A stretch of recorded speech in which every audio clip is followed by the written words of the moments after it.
This is a fairly typical case of PV. It's actually classic in the sense that the hemoglobin here is actually higher than even the earlier WHO threshold of 16.5 for women, which has now been lowered to 16 for women. So this is a clear-cut case. There's no issues here because it's 17.1, but one has to realize that those thresholds have been lowered intentionally so as to not miss cases of masked PV.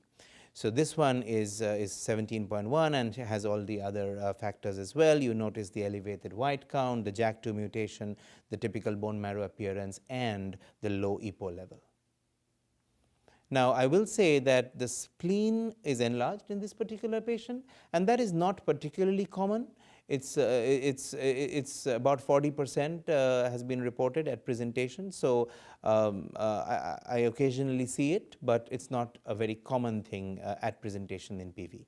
I will say that if you probe enough, most patients will have symptoms. But generally what brings them to light or to medical attention is the elevated counts that we just talked about.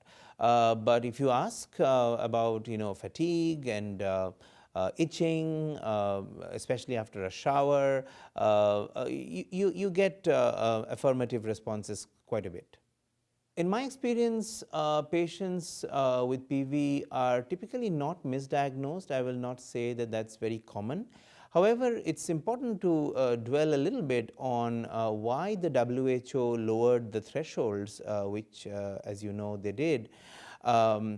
And that was because cases were getting missed. What is called masked PV was getting missed, and these patients had inferior outcomes. And this is why the WHO did a couple of things. They actually lowered the hemoglobin and hematocrit thresholds for both men and women for the diagnosis, and also made the bone marrow biopsy a major criterion or a required criterion, which was not the case earlier.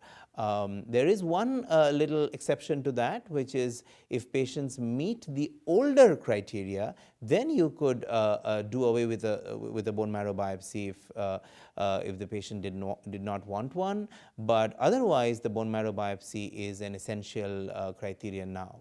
Symptoms are a big part of the disease burden in myeloproliferative neoplasms as a whole, not just in PV.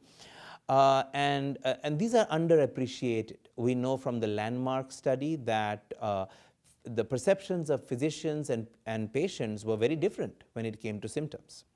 So what I would advise is asking what we call the MPN 10 questions, essentially to all patients with MPNs. And it's really not that hard or time consuming.